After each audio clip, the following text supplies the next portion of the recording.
নমস্কার। মধুমিতাস ওয়ার্ল্ডের সকল বন্ধুদের অনেক অনেক ভালোবাসা জানাই। পুরনো বন্ধু যারা আমার সবসময় পাশে আছো তাদের জন্য রইল অসংখ্য ভালোবাসা।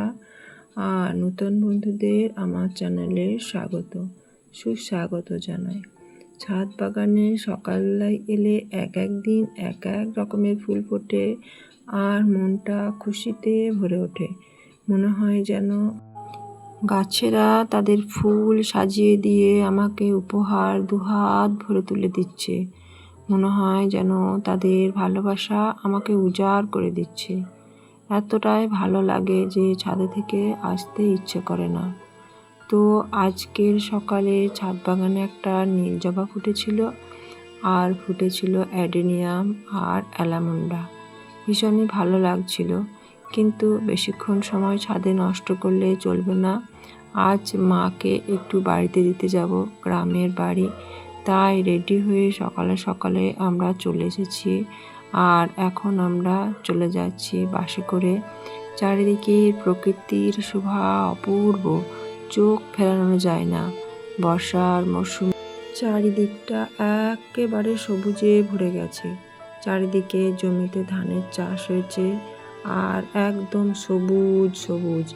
ওই দিগন্তে আকাশটা যেন মাটিতে ভেসে যাচ্ছে। ভীষণই ভালো লাগছিল। তাই এই সমস্ত বাইরের দৃশ্যগুলো একটু ক্যামেরাবন্দি করে রেখে দিয়েছিলাম। তারপর আমরা বাস থেকে নেমে টোটো ধরে নিয়েছিলাম আর তারপর টোটো করে আমরা গ্রামের বাড়ি পৌঁছে গেছিলাম। আর আকাশটা দেখো নীল একদম, তার উপরে সাদা মেঘের তুলো ভেজা। মাঝে মাঝে যদিও এখনো বর্ষার কালো মেঘ, কিন্তু তাও যখন মেঘ সরে যাচ্ছে তখন আকাশটাও দেখতে খুবই ভালো লাগছে। প্রকৃতির এই সাজানো সুন্দর পরিবেশ দেখে মন খুশিতে নেচে ওঠে। মনে হয় যেন স্বর্গ মাটির বুকে নেমে আসে। ওই দূরে আকাশটা মাটিতে ঠেকে যায় আর তার সামনে সবুজের সমাহার, অপূর্ব দৃশ্য। তোমরা যারা দেখো তাদের জন্য রইল আমার অসংখ্য ভালোবাসা। তোমাদের সুন্দর সুন্দর কমেন্ট আর তোমাদের অনুপ্রেরণা আমাকে নতুন নতুন ভিডিও বানানোর আগ্রহ জাগায়। তোমাদের জন্য নতুন করে ভিডিও বানাই, তোমাদের জন্য, তোমাদের ভালোবাসার জন্য আরও এগিয়ে যেতে ইচ্ছে করে। আর তোমরা যারা আমাকে এত সুন্দর সুন্দর কমেন্ট করো তাদেরকে আমার রইল অনেক অনেক ভালোবাসা, অনেক স্নেহাশিস আর অনেক শুভকামনা। তোমরা যেন খুব সুস্থ থাকো, ভালো থাকতে পারো, এটাই আমি প্রার্থনা করি।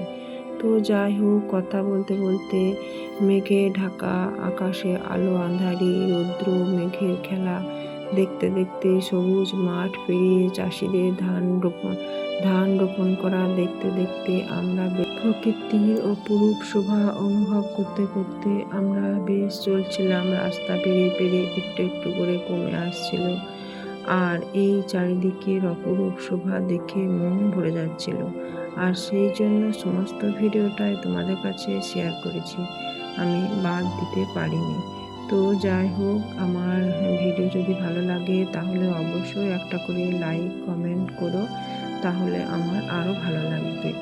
তো এদিকে আমরা অনেকক্ষণ ধরে রাস্তা পেরিয়ে চলে এসেছিলাম গ্রামের বাড়িতে। এখানে আমার ভাইজি আমাদেরকে পেয়ে ভীষণ আনন্দ করছে। আর সে তো আমার সঙ্গই ছাড়ে না, সবসময় আমার পাশাপাশি ঘুরছে। আর তার সাথে গ্রামের বাড়ি কিছু টাটকা টাটকা শাকসবজি তুলতে বেশ ভালোই লাগে। এখানে ছিল একটা সজনে গাছ, তাই এই সজনে শাকগুলো আমি এখন পেরে নিচ্ছি। আর পিসি ভাইজি মিলে বেশ একটু আড্ডা দিচ্ছি। সবুজের মাঝে রয়েছে নানা রকমের গাছপালা। তো সমস্ত গাছপালা থেকে যা যা নেওয়া সমস্ত কিছু একটু একটু করে নেওয়া হচ্ছে। আর এইদিকে কলা গাছ আর এই ধান ক্ষেত, এগুলো দেখে বেশ ভালোই লাগছিল।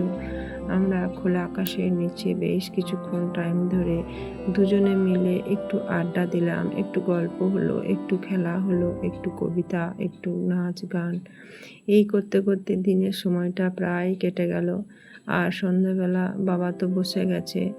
বাড়িতে এলেই বাবা মারা ছেলে মেয়েদের কী দেবে সেই নিয়ে চিন্তা পড়ে যায়। কলাটা মূলোটা কথাতেই আছে। তো পোটলা পুটলি বেঁধে রাতটুকু বাস করে আমি এখন সকালের দিকে চলে যাচ্ছি বাড়ি ফিরে। সেই চেনা রাস্তা, সেই পথ আর সেই গ্যাঞ্জাম শহরের বুকে, যেখানে সবুজের দেখা মেলা ভার। তো মনটা ভীষণই ভারাক্রান্ত। মা ছিল কয়দিন কাছে, আজকে বাড়িতে দিয়ে আসছি, ভালোও লাগছে না। তারপর একটু থাকতে থাকতে আমরা চলে এলাম গঙ্গা নদীর বক্ষে। আমাদের সেই চিরাচরিত মা গঙ্গার বুকে একটা ছোট্ট বাড়ি, একটা ছোট্ট শহর, যেখানে রয়েছে শুধু কংক্রিটের বাসস্থান, শুধু বড় বড় ইট পাথরের বাড়িঘর। নেই কোনো সবুজ, নেই কোনো নিঃশ্বাস, নেই কোনো স্বস্তি। তো যাই হোক, এখানে এইভাবেই আমাদের থাকতে হবে, আমাদের এইভাবেই জীবনযাপন করতেই হবে। তো এইভাবেই আজকের ভিডিওটা সাজিয়ে দিলাম। কেমন লাগছে বললো। এখন আসি।